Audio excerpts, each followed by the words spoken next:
ప్రభు నామమున అందరికీ వందనాలు చెల్లించుకునిచున్నాను. ఈరోజు వాక్యము లోక 10:18-10 చూద్దామండి.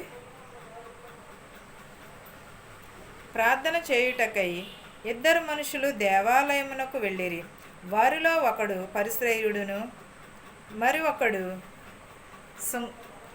సుంకర్యుడు నిలువబడి, దేవా, నేను చోరులను, అన్యాయస్తులను, వ్యభిచారులనైనను, ఇతర మనుషుల వలెనైనను, ఈ సుంకరి వలెనైనను ఉండనందుకు నీకు కృతజ్ఞతాస్థుతులు చెల్లించుకునిచున్నాను. ఏమనుచున్నాడు? ఇద్దరు మనుషులు ప్రార్థన చేయుటకు దేవుని మందిరమునకు వెళ్ళారు.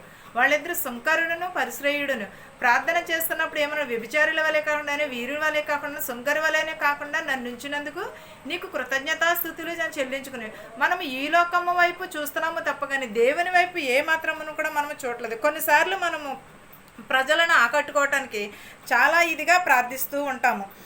మనము దేవుని మాట్లాడుతున్నప్పుడు మరి ఒకరు లేదా వ్యక్తి సమయంలో కూడా ఒప్పందం ఆయన నుండి వినడానికి ప్రయత్నిస్తూ ఉంటాం.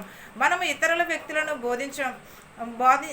బోధించినప్పుడు కూడా మనం చూస్తూ ఉంటాము.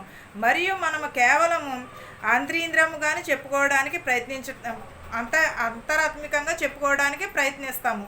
అంతేగాని మనము ప్రార్థన చేసినప్పుడు చాలా జాగ్రత్తగా ప్రార్థన చేయాలి, చాలా జాగ్రత్తగా ఉండాలి, వినయంగానే ఉండాలి, నీతి నిజాయితీని కలిగి ఉండాలి. ప్రతి ఒక్కరూ హృదయ వాంఛనలను దేవుడు చూచుచున్నాడు, కానీ అది స్వేచ్ఛగా ఉండాలి, కానీ మరి అది వినయంతో కూడిన ప్రదేశం నుండి రావాలి. కానీ ఈరోజు నువ్వు నేను ప్రార్థిస్తున్నాము.